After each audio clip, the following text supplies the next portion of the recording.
Hello बच्चों, simplifying maths आपका स्वागत है। हम reducible to the quadratic equation कर रहे हैं। देखो ये इक्वेशन सॉल्व करना है 2 to the power x plus 1 plus 4 to the power x equal to 8। अब तुम्हें लग रहा होगा कि ये क्वाड्रेटिक क्यों लिखा मैंने।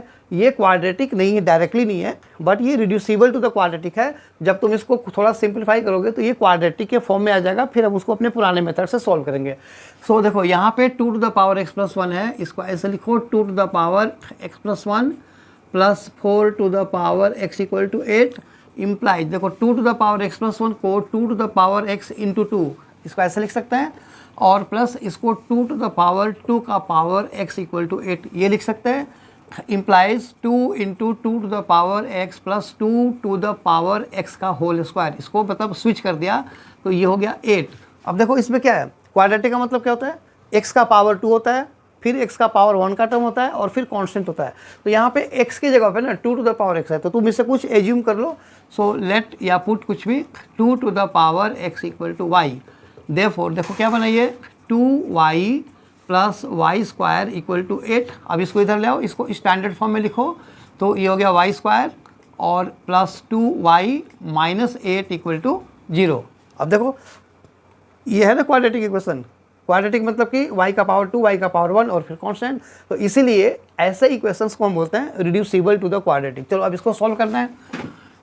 -8 इंटू 1 यानी कि जो प्रोडक्ट है, प्रोडक्ट इक्वल टू -8 लाना है, और सम इक्वल टू हमें 2 लाना है, तो इक्वल टू 4 एंड -2 से ये आ जाएगा। ठीक है, तो ये हो जाएगा implies y square plus 4y minus 2y minus 8 equal to 0।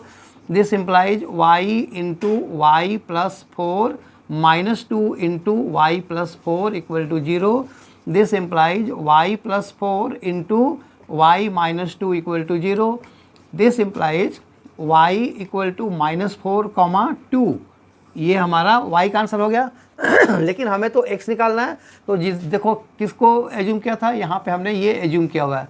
ठीक है, तो यहाँ पे लाओ implies 2 to the power x equal to -4, ये हो जाएगा रिजेक्टिंग। क्यों? क्योंकि 2 का पावर x इसको हम बोलते हैं एक्सपोनेंशियल फंक्शन। एक्सपोनेंशियल फंक्शन कभी भी नेगेटिव नहीं होता और ना ही वो 0 होता है, हमेशा 0 से बड़ा होता है। तो ये हो गया रिजेक्टिंग।